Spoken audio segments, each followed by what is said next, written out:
অলস আর গরিব ছিল। মুগেরি সবসময় এটা ভাবত, হে ভগবান, আমায় যেন কাজ না করতে হয়, শুধু এমনি এমনি ভাবে যেন সব পেয়ে যায়। একদিনও শুনল পাশের গ্রামে এক সাধু থাকেন, যিনি সব মানুষের সমস্যার সমাধান করে দেন।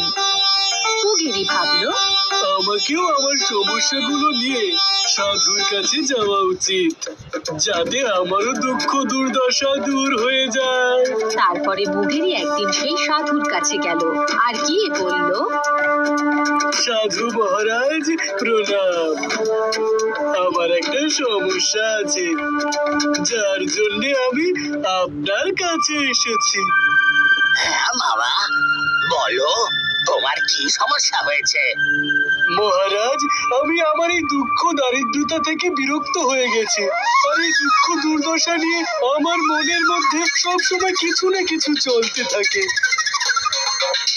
সাধু মুগেরির সব কথা শুনলেন এবং বললেন, আমার কাছে এটা নিবারণ রয়েছে। কেমন নিবারণ মহারাজ? সাধু বাবা মুগেরিকে এক চমৎকার পাত্র দেখালেন আর বললেন, বালক, এটা হলো আমার জাদু কলসি, আর আমার কাছে এক এমন বিদ্যা আছে যার সাহায্যে আমি অনেক মাটির কলসি বানাতে পারি।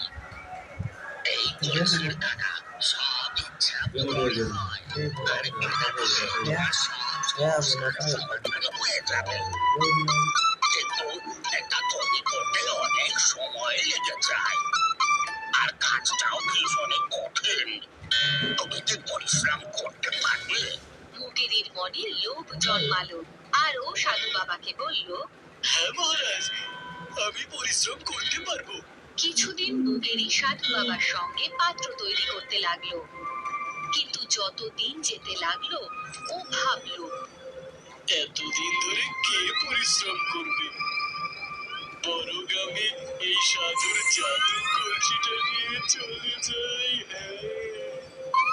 একদিন মুগেরি চমৎকার পাত্রটি চুরি করার কথা ভাবলো। ওই জাদু পাত্রটি চুরি করতে সফল হয়ে গেল। মুগেরি সেই চমৎকার পাত্র নিয়ে বাড়িতে গেল আর বলতে লাগলো, এখন আমি আমার সব ইচ্ছে পূরণ করতে পারবো।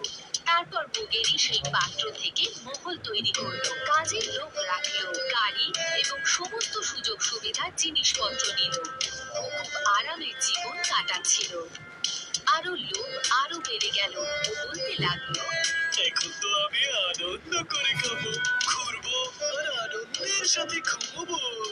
কিন্তু একদিন মুগেরি ঘুমোচ্ছিল। ঘুমন্ত চোখে যখন ও উঠলো তখন জোরে ধাক্কা খেল আর পাত্রটি ভেঙে গেল। যেই পাত্রটি ভাঙলো তখনই ও যা যা জিনিসপত্র ওই পাত্রে